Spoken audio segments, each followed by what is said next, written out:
Alright, there it is, my easy air ride kit is finally installed on my 66 C10. It's actually been done for a few weeks now, just hadn't had a chance to shoot a video. But here it is. This is aired out position as of right now. This is on stock suspension. If you haven't seen my previous videos, I'll show you all that. Have a look at those. There's no C-notch in the back and nothing's been modified.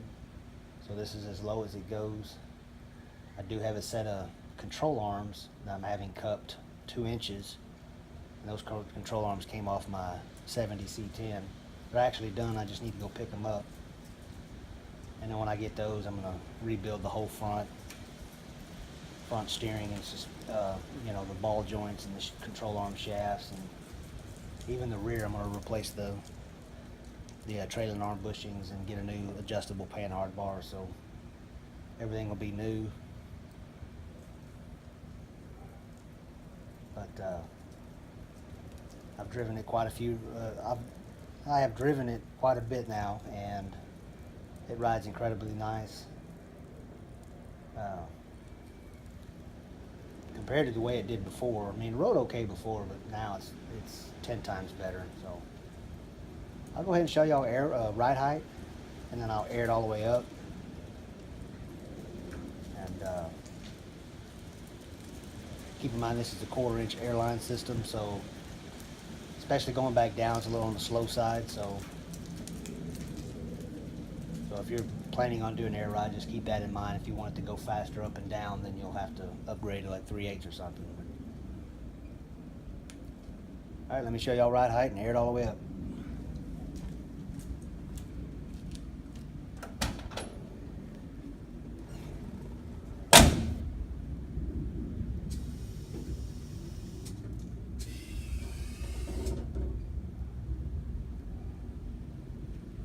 It's just shy of 60 in the front, 20 in the rear, but this is about ride height.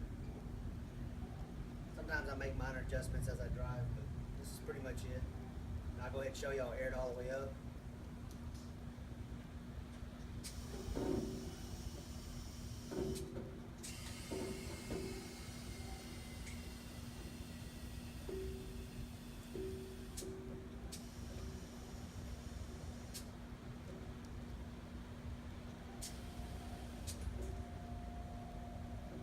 About 90 in the front, about 70 in the rear. I mean, you can add more air, but it's not moving much more, so it's pretty much it right here. I'll go ahead and air it out for y'all, and keep in mind, like I said, it's 1/4 inch airline, so it's going to take a little longer, especially from this position. But I'll do all 4 switches at the same time.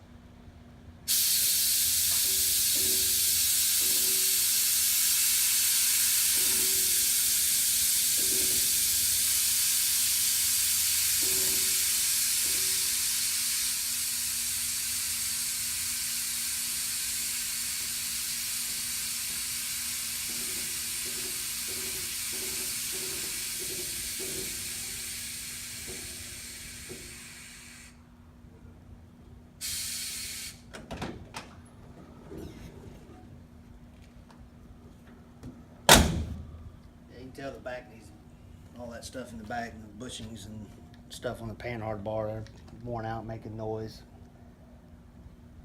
But that's to be expected. Stuff's 50 years old, so it's like I said, from all the way up to this position, you know, it takes a little longer, but generally when you pull up and you air it out, you're going from ride height to aired out position. So I haven't really timed it, but it seems to be about 3 to 5 seconds. It does air up a lot faster than it does air out. I want to go ahead and show y'all how I mounted the gauges and the lines in under the hood. Kind of give you an idea of what I did. Now, generally, most people will mount these gauges under the radio, kind of centered. I've had this fan for a while, and so I wanted to keep the fan because right now I don't have air conditioning, and my son, he rides with me a lot, so especially down here in Texas, the summers, you know, it gets pretty hot, so, you know, sitting at a traffic light, it's nice to have a little bit of airflow, even if it is hot air. But even in this position, it don't look too bad. You know, it's kind of centered to that spot right there. But the nicest thing about it is I don't have to reach over as far to get these two switches. Whereas if you were, you know, if it was centered under the radio, you'd have to really reach out to reach those two switches. So something to keep in mind if you ever decide to do, you know, manual valve system.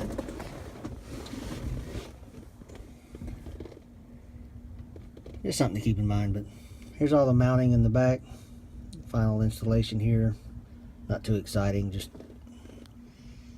all the little fittings and T-fittings and going to the gauges and switches there, but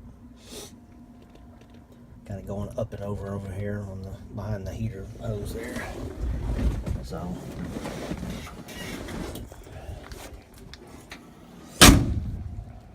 added my new stickers from Christmas.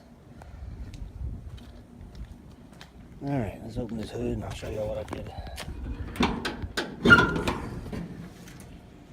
So I mentioned in the previous video I was going to do 90-degree fittings for the two rear lines, or two rear bags and the two tank lines. So that's 4 lines. There's actually 2 fittings behind the ones you're looking at.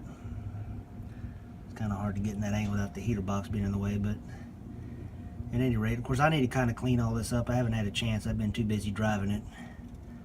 But I kind of want to hide all that stuff a little better.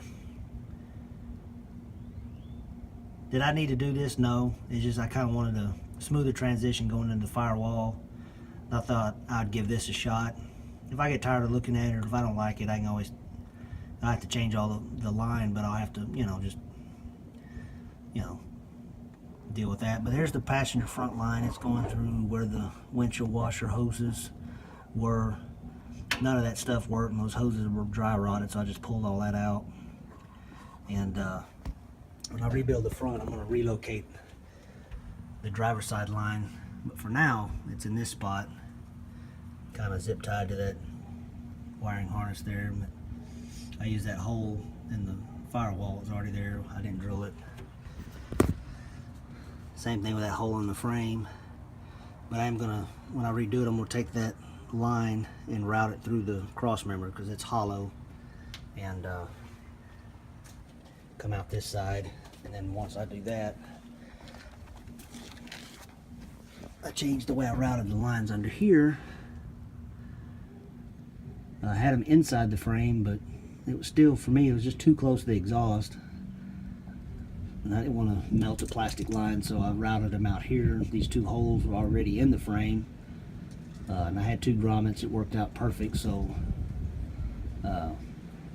just kind of got it clamped to the sides. The little clamp I had laying around, I'll probably change it to something a little nicer, but for now that'll work out. And then that piece of blue hose, when I had that airline routed in a different spot, I used it for keep the line from getting chafed by the hole, but I just need to cut that off. But other than that, pretty much how it was routed, and for the most part, that's basically how I'm going to have the lines routed. I guess one thing about the whole system is I wish I'd have got black airline. I didn't even really think about it until I started routing it, and I was like, man, you know what, I should have got black line. Should have said something, but I didn't know I was getting red. So if you're doing an Ezair ride kit, just keep in mind you might get red airline. If you want black, you better let them know. So, but until then, I just wanted to shoot a video, show you the final installation, and